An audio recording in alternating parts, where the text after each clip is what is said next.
Good day everyone, representing to you our own proudly made active transport model.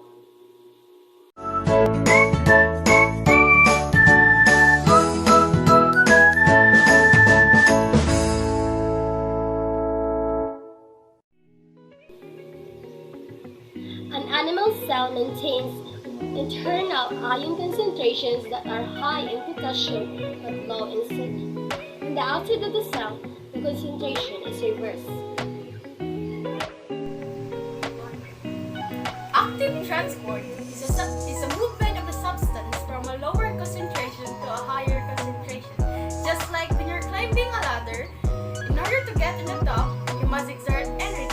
In active transport, the energy used is called ATP. The yellow circles indicates the potassium ions, while the black ones are the sodium ions.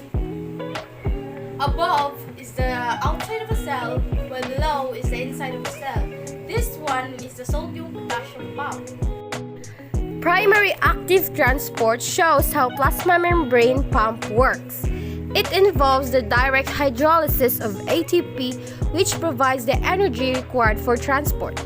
The moment the potassium ion enters the pump, the ATP is used to phosphorylate the pump, causing the pump to change its shape and deliver the potassium ions inside the membrane. Same goes when a sodium ion goes out of the cell membrane. It binds with the ATP.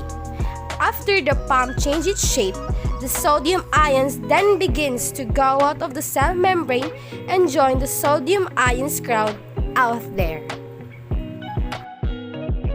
On the other hand, secondary active transport can either be endocytosis or exocytosis.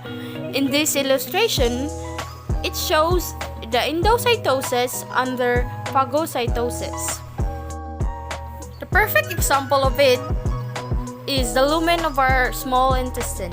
Outside the lumen, the concentration of the glucose is lower than the glucose concentration inside the cell. In this figure, the glucose is ingested.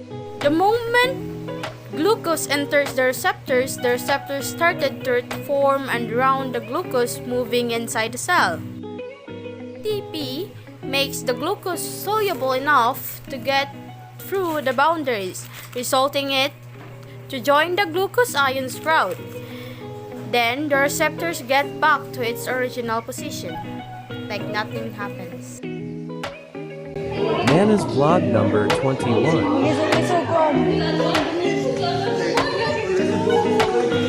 Pedalin na.